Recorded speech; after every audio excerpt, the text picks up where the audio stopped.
Man, look at that big one there. All right. Yeah. I pledge allegiance to the flag of the United States of America and to the republic for which it stands, one nation, under God, indivisible, with liberty and justice for all. Roll call shows we are missing Mr. Jones. I will, item 2, approval of the agenda. I believe we are going to modify this agenda and take number 8 off, item of personal matters. So I would accept the motion to approve it with that amendment.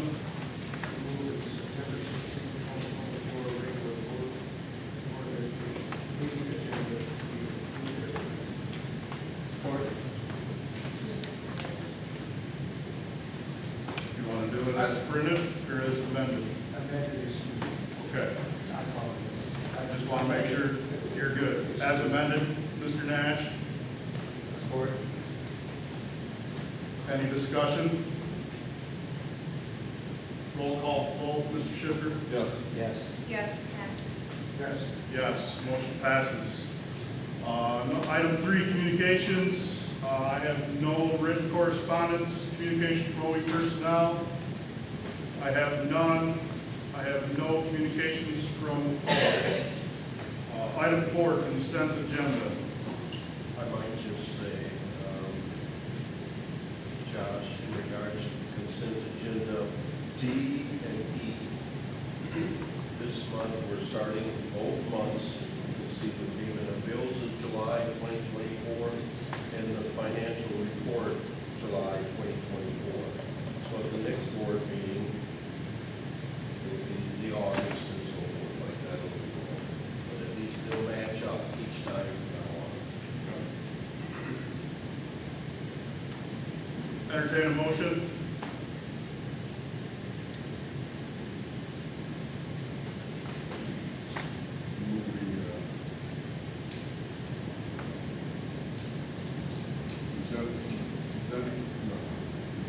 Agenda be approved as presented.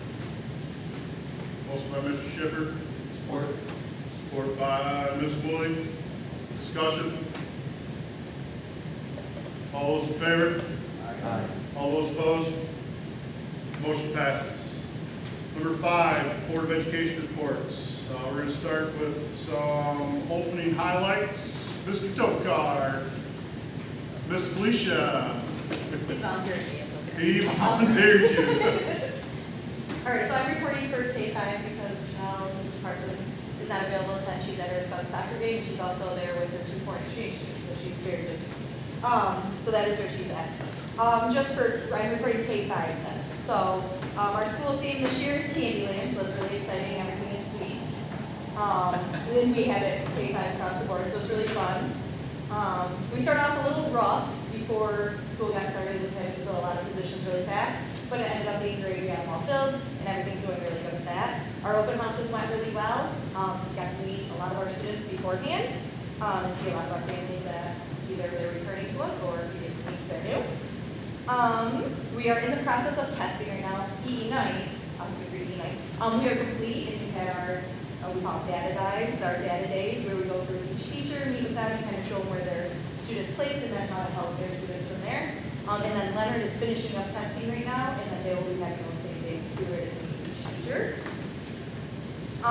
We also are kicking off Spirit Week this week, so today was a fun day. Today was Pajama Day for sweet dreams, because we're doing everything with the Candyland theme. Tomorrow we have Skittles Day, which means each class gets to dress by a class color. Wednesday we have Jolly Rancher Day, where it's like a cowboy or cowgirl, that's how they get to dress.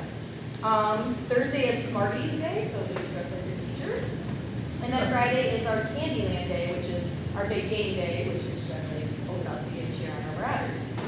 With that being said, we are doing an open house, or not open house, homecoming tailgate. So K-5 are going to be together under a tent over here in our courtyard by the middle school. And we're going to have a spot where students can come up and get a free football or a free pom-pom.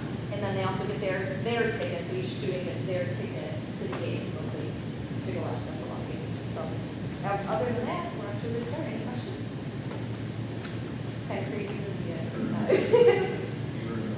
Thank you, ma'am. Thank you. Mr. Ormsby. The year started out pretty well.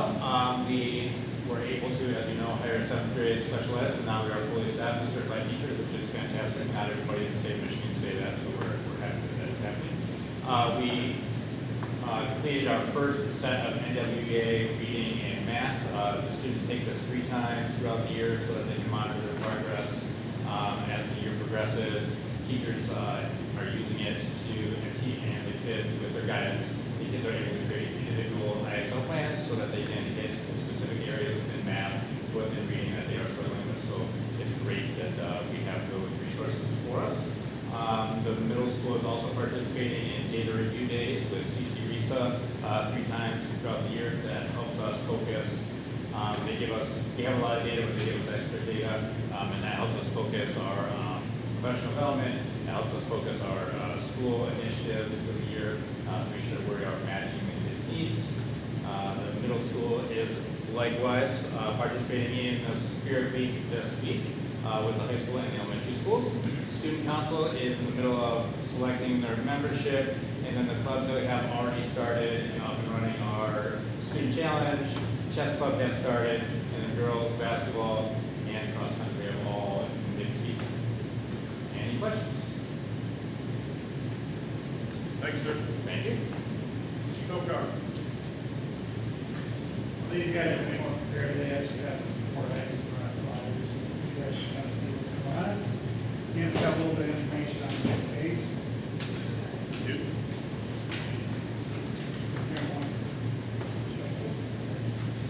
So this week, homecoming week, we kicked it off last night. It was awesome. We're selling T-shirts the rest of the week because juniors, it's going to say on the front, juniors paid the refs, and on the back, seniors paid the clock operator. We're the most hated administration in all of high school powder puff games. It was awesome. 1 point victory for the juniors though, so we ruined senior homecoming already. Everybody is super excited. But anyway, we're changing the format for powder puff next year, so hopefully it won't be quite as dramatic, but I'm sure they'll find reason to be mad at us for something. Anyway, so powder puff was last night. Community events, 5 o'clock homecoming parade this week. 5:30 the hog roast. We got 2 hogs. Our student council in the high school is putting that on. That's free for everybody. It takes donations. You know, our donations typically pays about half of it back, and then we use some money from the powder puff, and then student council takes in a little bit to make sure that kind of keep it going. The alumni fund is going to have that going for a while. The alumni fund started to dip down a little bit, so but we think it's a great thing, a good tradition. We've been doing it for, I believe I've been doing it for the last 8 years. My first 2 years we weren't doing it, but anyway. And then we played Durand at 7, and then we moved our dances to 2-hour dances. One of the things in our league and county principals are talking about shortened dances and things like that. Kids being out really late on a Saturday night. I don't know if you're familiar, but we used to get out 8 to 11. We tried last year kind of going 7 to 10:30. Kids didn't like the early start time. We don't like the late release because then they end up at Applebee's till midnight, and it's just a long, late night for our kids. So we're shrinking that up a little bit on the dances. The next thing on the next page is our AP report. That came back really well, really good again this year. We're a little bit back to reality. Last year was a superstar year, 77%, 23, but this year we were at 58, kind of similar to 2022, just a smidge below how we did the previous couple of years. And then on the back page, one of our really diehard teachers really likes to compare how we do with everybody else. I highlighted Ovid-Elsie, and you'll see we took, in the area, he just took all of the area schools that are kind of familiar to us, either in our county or league, or just familiar schools. You know, we're kind of about 4th best in math, or 5th best in math, 4th best in reading in the area. Quite a bit better than a lot of schools that you know, are in this area, but obviously still a couple schools left to chase, and so we're going to keep kind of plugging away with that. And to do that, we're going to keep focusing on our disciplinary literacy stuff that we started last year, and we're also doing the data review days as well. With that, if you have any questions, feel free to reach out. Just want to give you a little data. I didn't have PSAT results on there. It's a little bit harder to dig through that stuff. We haven't quite gotten all the way through anything on that. Thank you. Dr. Petrolio, Superintendent report? Sure, I've got a couple of things. Crystal's going to, the first item is that I'd like to give you a written update on our board work session that occurred last year on October 30 of 2020.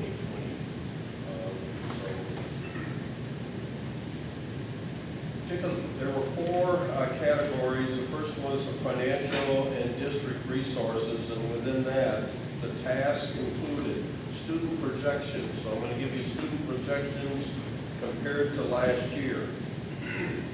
Now, so if you look at 23, 24, that's kind of the first column with numbers of students. And the next column is the 24, 25, and that's current. We still think that is going to go down some. It could go down anywhere from 5 to 10 students, because some students, they've just not shown up, but they've not withdrawn yet. So therefore, the bottom line is we most likely will end with less than what we have at this time. But you can see kindergarten is, that's nice to see compared to last year. 107 last year, 111 so far. So we always say, man, it's nice to at least keep more than 100. And that's 4 up from last year. But then if you go to first grade, now it says minus 12. Now that doesn't mean minus 12 down from what you see there. Okay, what it is, it's in previous year. Okay, that's where it's down from. In other words, it's 95 last year, we have 83 this year. So if you go all the way through, you see elementary has an increased enrollment of 22. That's total elementary. Total middle school is down, that's decreasing, down 21 students. And the high school is down a total of 23. All dead is staying pretty steady, we're up 2 there. So at this time, we're projecting to be 20 down from last year. And last year at this time we had 1,323. This year at this time we have 1,303. However, if we drop another 5 to 10 students, which is very possible at this stage, we may end the year, not end the year, when we have our official count, we may be down to more like about 1290 to 1293. What did we budget for? We budgeted for 1280. So therefore, we're still above what we budgeted. Any questions on student enrollment? When I first sat here, that number was 1820. Yep, absolutely. In fact, when I first, it was more closer to 19. Yeah, absolutely. It has gone down over the last 30 years, you might say. But that's not just Ovid-Elsie. That's enrollment in some districts are increasing enrollment. Those are districts where a lot of people are moving in. All right, continuing on category 1. Number 2 was we have to keep staff right-sizing, because when you're going down in students, you need to right-size your staffing. And this is staffing only for certified teachers.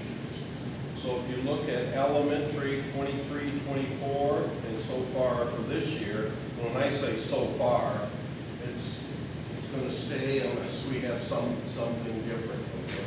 But for elementary, we're 1 less elementary teacher. Middle school, we're the same, 0 change. High school, down 2 certified teachers. Alt Ed, down to 0.5. In Alt Ed, we're still advertising. We replace that person will still be down 5 from last year. So therefore, totally, we're looking at 3.5 certified teachers down from last year. The next task item in this category was general operation budget. So for 23-24, that's the past school year, and we are going to have the audit presented from Meg in a little bit, shortly. But for 23-24, the budget has been balanced, okay, with some surplus, and including we have a capital project fund, which we explained back in June and with the finance committee prior to that. 24-25, you know, we're not out of the woods totally, but you just have to be cautious. 24-25, the proposed budget remains real close to be balanced, which the Board of Education also approved each year. Moving to task number 6, that's on page 3. Task number 6 on page 3, business services. That continues to be evaluated very closely. You know, presently we receive services from CC RISA, and that still remains in a transition time period. And so therefore, over the next couple of years, we're going to have to watch that very closely. And I project in the future, Ovid-Elsie will have not services from CC RISA like we presently do. That took place, the first time that took place last year. So I think that transition will be completed sometime in the 25-26 school year, and I anticipate it should be completed by June, the end of that year, June of 2026. Any questions on the first category? Otherwise, I'm going to continue to the next category. Take a look at what the other tasks are. If you do have any questions, feel free to give me a call. We go to the second category, leadership task. Review the responsibility flow chart. That is done yearly, and in front of you, I believe, you see the flow chart. Do we put that down there, or do we not? I don't think so. Okay, but you see the flow chart, and therefore, if you look at the flow chart, it starts with the Board of Education at the top, the superintendent, Crystal, the administrative assistant reports directly to the superintendent. The superintendent reports collectively to the Board of Education, and then we have all the different principals. Chris Winter, the athletic director, reports directly to the superintendent, and Davenport does, Carly Dalo, and then the other individuals too. Ben Schuler is our business manager from CC RISA. Melissa, our nurse, Alt-Ed. We changed that. Alt-Ed reports directly to the superintendent this year, even though Brian will be evaluating the administrative in the Alt-Ed program. The reason we did that is just the flow, working through it one year, and we feel that it's going to work better this way. Sean, food service, Cody, and Carla report also directly to the superintendent. So that's how the flow chart works. Any questions on that? So that's the first task to keep completed under leadership on page 4. I'd like also to look at number 7 on page 5. Just a couple things there. In front of you, we have board opportunities for growth and training. That's what task number 7 stood for. Review opportunities for board for growth and training. There is, if you have the document in front of everyone, there is, that came from MASB, Michigan Association of School Board, and it says make your voice heard. And they're looking for input from local boards of education, so that you can provide MASB talk to the legislature this year. What are high priorities you feel that MASB needs to work with, and they're going throughout the whole state. The local, the most local here is going to be at Gratiot, Isabella, and that is going to be in Ithaca, and that's going to be on October 10th from 7 to 8:30 p.m. It'd be nice if we could have a board member or two attend that, and if you are going to attend that, please let me know, and I would get you registered to come for that. So that's one item under opportunities for the board. The other is, I talked to a couple of you as board members. I put in front of you a document that we as administrators, all principals and myself, we're going to do a book study this year. The book study is Great by Choice, and that's the document you have right in front of you here. I would ask you to please take a look at this document, and then on the first page, there's a little bit of an introduction to the author, Jim Collins. And then the second page is a book. If you would like to read it, I could get a copy for you, okay? But a summary of that book, the book is about, not that thick, but it's about this thick, an inch plus, okay? But a summary for that is this red booklet right here. It would be really nice if you could read this between now and our next board meeting in October. And if you read this document, that gives the different levels, 1 through 7, on the good to great. And I said if you would like to read the whole book, please let me know and I'll get a copy of the whole book. But this summarizes it well. So I encourage for each of you to read that, and then we can discuss it, maybe take a half an hour, 15 minutes, a half an hour at our October board meeting.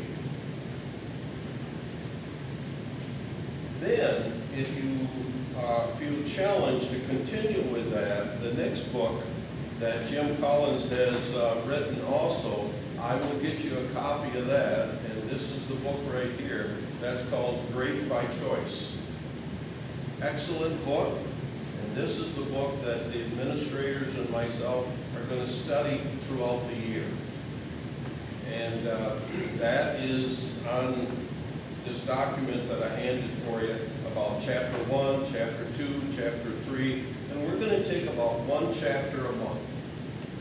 And I would encourage the board also, if you would like to do that, you let me know in October.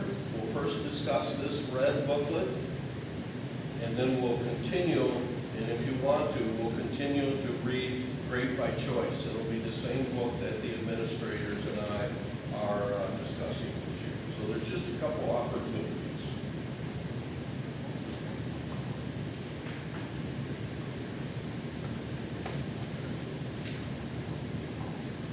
Category 3 was curriculum student achievement. And in this category, I'm not highlighting any item. You're going to hear about these throughout the year. Carly, each of our principals will be talking about special ed. Rochelle will give you updates in the curriculum and student achievement area. And then finally, the fourth category is communication. I think of all 4 categories, that is the area that we lacked on previously. And it's an area that I think needs much improvement, much work on in regards to communication. So hopefully we can get started more in that area too. And let's talk about internal communication and external communication. Any questions?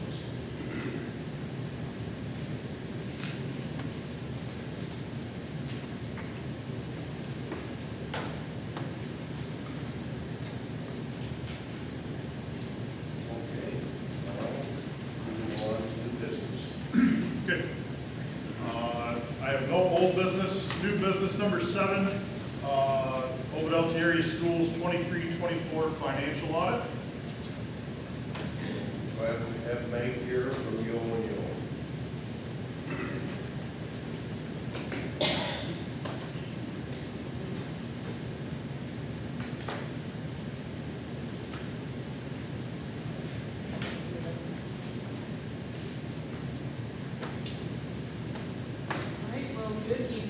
my name is Meg Warner. I represent Yo and Yo. We're a CPA firm based here in Michigan.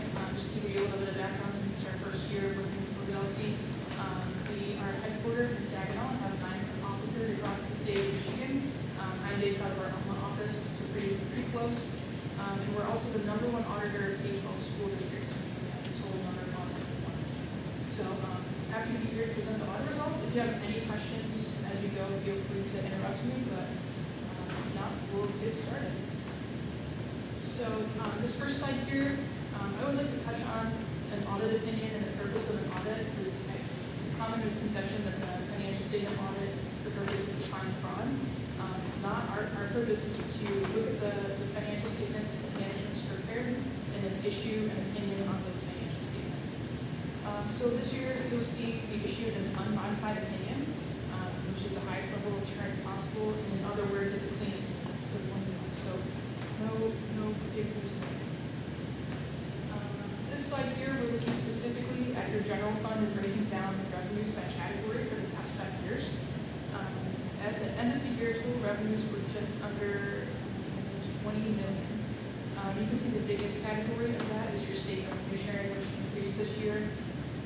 The next category is sometimes your federal funding. You can see there was a big increase in the past 2 to 3 years with COVID. That's dipped back down as the ESSER money was spent, so it's back to its pre-pandemic levels.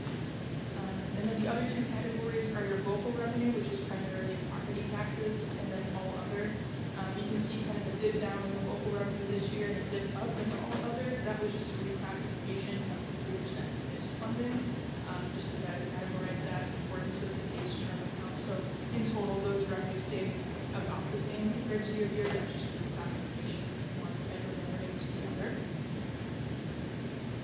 And then on the flip side here, you have general fund expenditures, which were just slightly under revenues for this past year. Your biggest category is construction, which is similar in most districts. You can see a big dip down this year. If you'll remember, last year there was about $2 million spent on our project, so that's why you can see that increase this year. Supporting services stayed relatively the same. And then your other category, which is primarily debt payments, that stayed also the same. It's on track with your debt schedules. And then transfers out $850,000. That was for the capital projects starting this year. So that's why that looks a little bit different than the last year's one-time transaction to get that money to the new fund to account for those projects. So then this is looking at general funds fund balance. So in non-governmental accounting terms, it's your net worth. So if you were to take all the district's assets, liquidate them, and pay off all of your liabilities, what are you going to do with them? So at the end of 24, the district had about $4.4 million in fund balance, which is that total bar. And then you can see the different color breakdowns. So this darker orange color is non-spendable category. So that's expenses that the district paid for in fiscal year 24 that are expenses in 25. So we just break that out because it's kind of paid your assets, but it's already been spent. So we break that out in a separate category, and then the committed amount is the amount the board committed to pay back the installment purchases for the 25. So again, that portion was spent, so we show that category separately. But overall, your fund balance increased compared to last year. So one of the most common questions we get regarding fund balance is, what should our fund balance be? And one of the best ratios that we've recommended people to track, and the MPE will kind of monitor as well, is your percentage of fund balance to your expenditures. MPE recommends that that stays above 15%, which is that orange line above. And then in the past, you can see this year it's increased up to almost 23%, so well above the 15% state average. And then if you look at the average of other districts in the state compared to the state overall, you're slightly above that average. And among your peers, based on enrollment, you're just below about a percentage. So overall, fund balance is looking healthy. It's well above the state's 15% recommendation.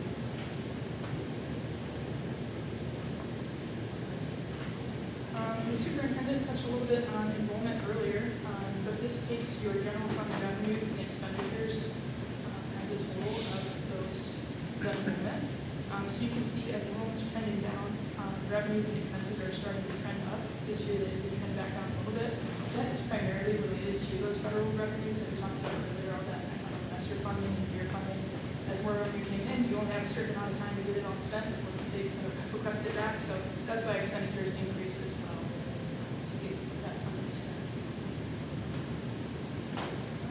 All right, so this year we also completed a single audit, which is an audit separate from your financial statement audit that looks just at your federal funding, which is required by the federal government. So in total, for this past fiscal year, the district had just over $1 million in federal expenditures.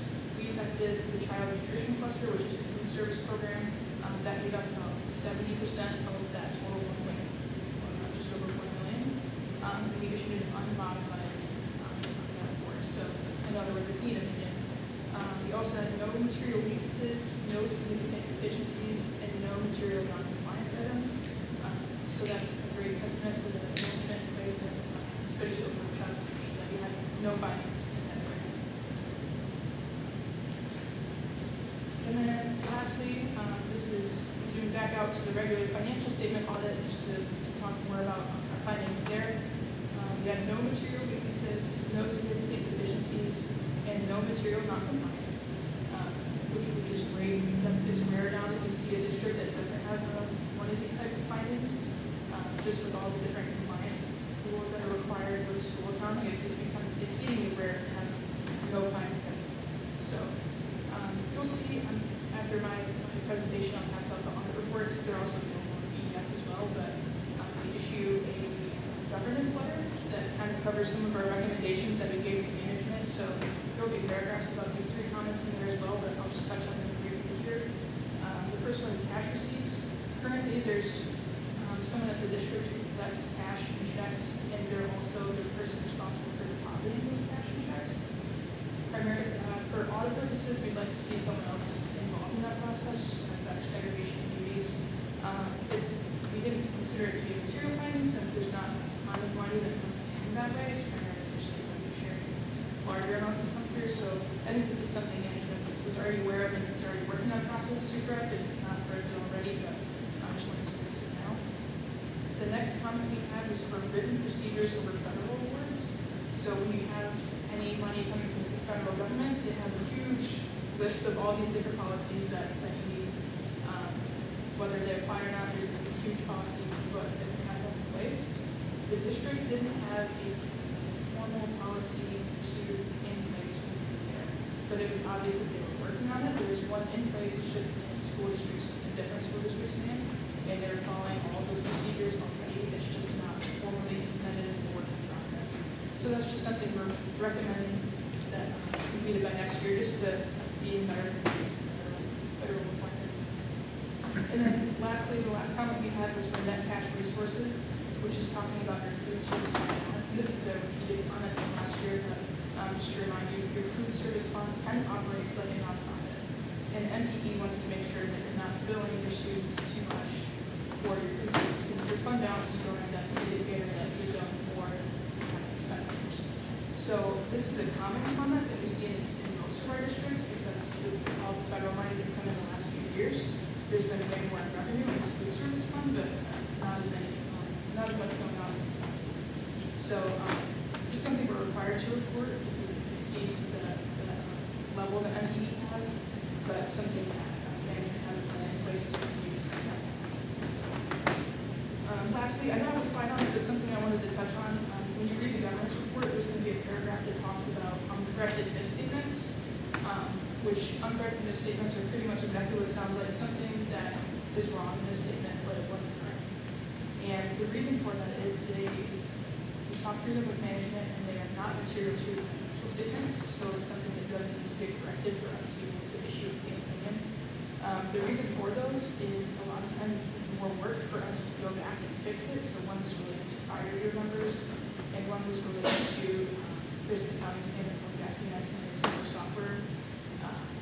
There's a lot of reporting requirements around that, and since it has no impact on fund balance going forward, it wasn't even necessary to. So you'll see it described more in that report, but I just wanted to bring that here. So, any questions on any of those slides?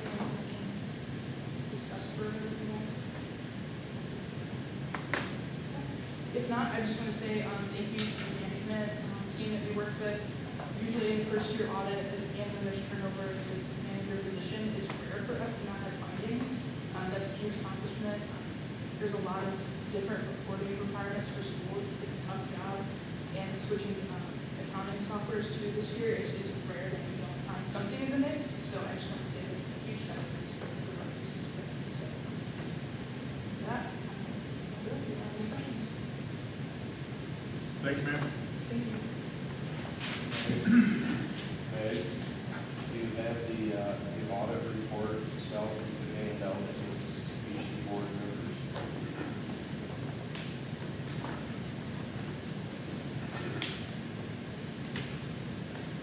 Is there a follow-up on any of those recommendations that were mentioned before this time? Well, follow-up, they still will take care of it. A lot of them are very good.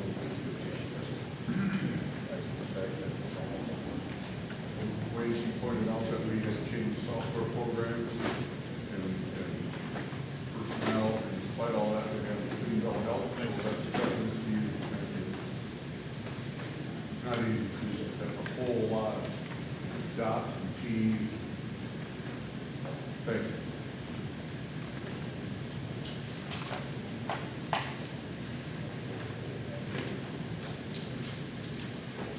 I would entertain a motion to accept this audit report as presented. So moved. Got a motion by Mr. Schiffer, support by Dr. Huff. Any further discussion or questions?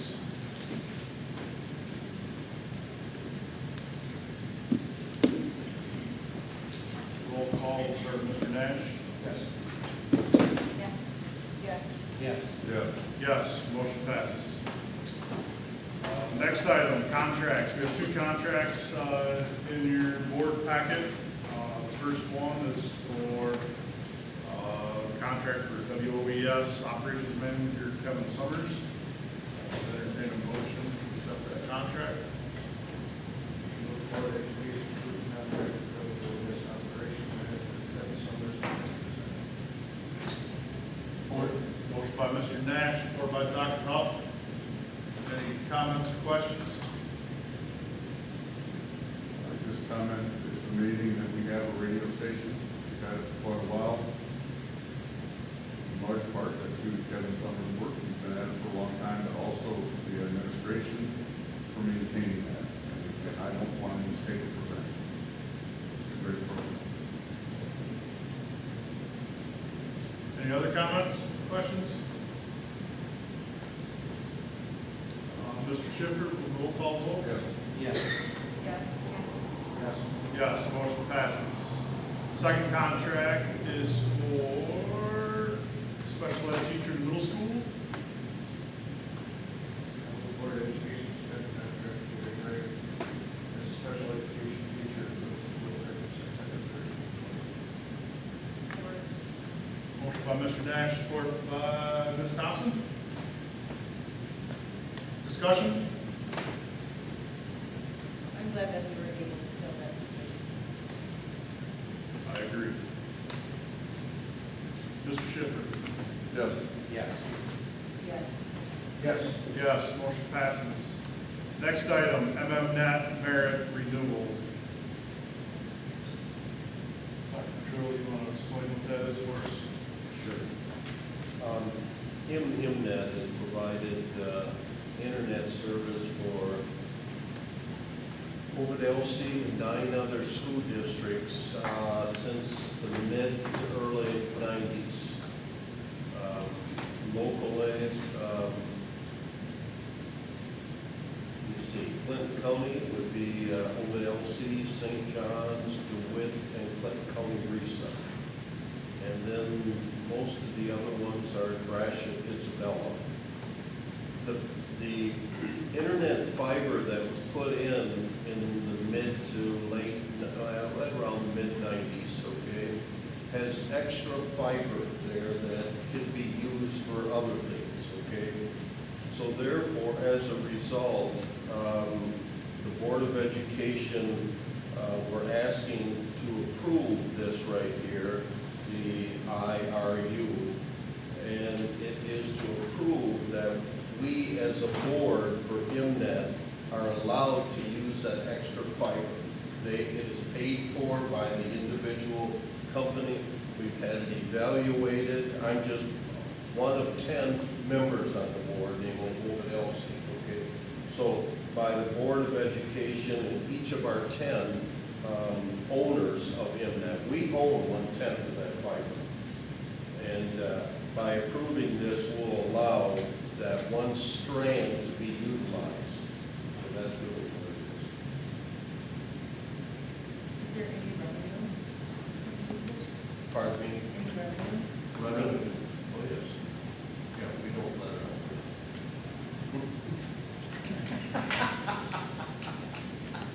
But, yeah, This is another example of how far ahead our administration was when we put that in.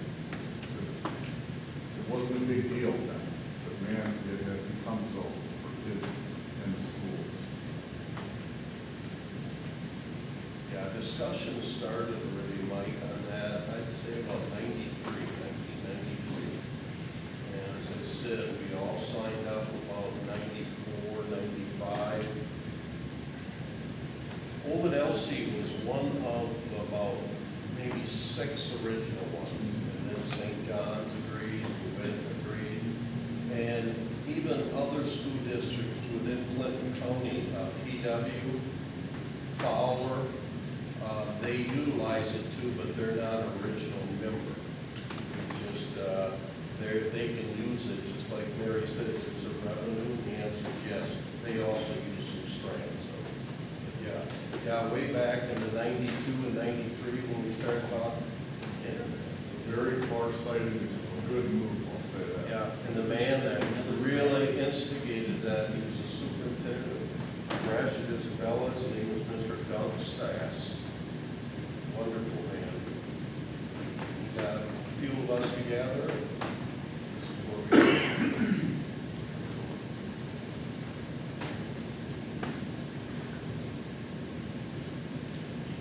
Board of Education approves the IR. Support. Motion by Mr. Nash, supported by Dr. Huff. Further discussion? All those in favor? Yes. All those opposed? Motion passes. Item D, MIPS board members. Every couple of years, we have to appoint some board members to that Board of Education. So there's 2 names here that have come to us. So we're going to take those motions and nominations at this time. I'll make a motion the Board of Education appoint Harold Mitchell for a 4-year term on the Board of Education. Motion by Brooke, Woolley, supported by Ms. Schiffer. Discussion? All those in favor? Aye. All those opposed? Motion passes. I make a motion the Board of Education appoint Dr. Heather Wills for a 4-year term on the Board of Education. Support. Motion by Ms. Woolley, supported by Mr. Schiffer. Discussion? All those in favor? All those opposed? Motion passes. Number 9, other matters which properly come. Number 10, hearing from board members.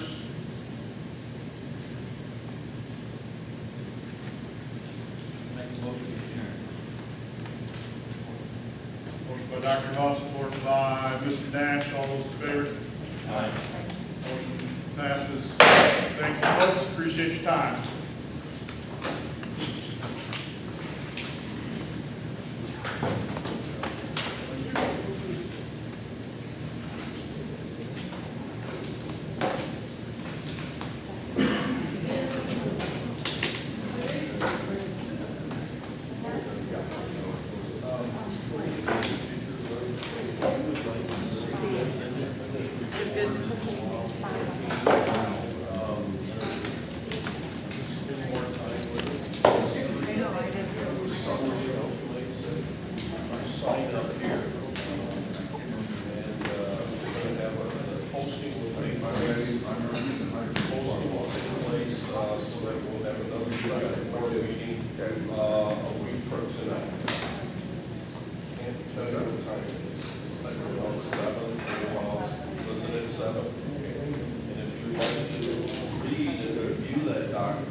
It'll be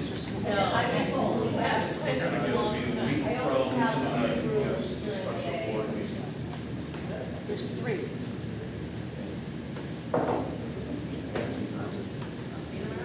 Eric Jones, C was all, Dr. Lum, C was Got a all. little sign up. Becky and I are the only two. Well, thank you. That's the biggest compliment I'll give out.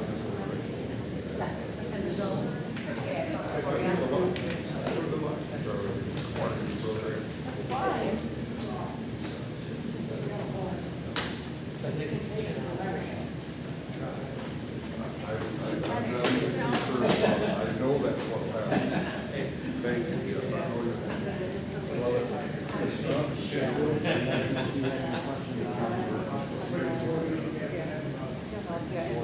I've got a couple of policies. Do you want to talk to me?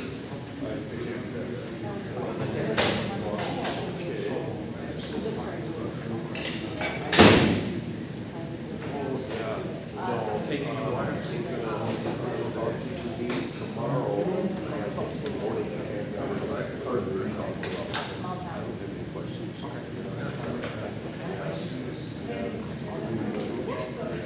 Okay, Got back from, Traverse City. that's what you're going to sit. That's what you're going to sit. So I I think mean, when I think about my life, Really?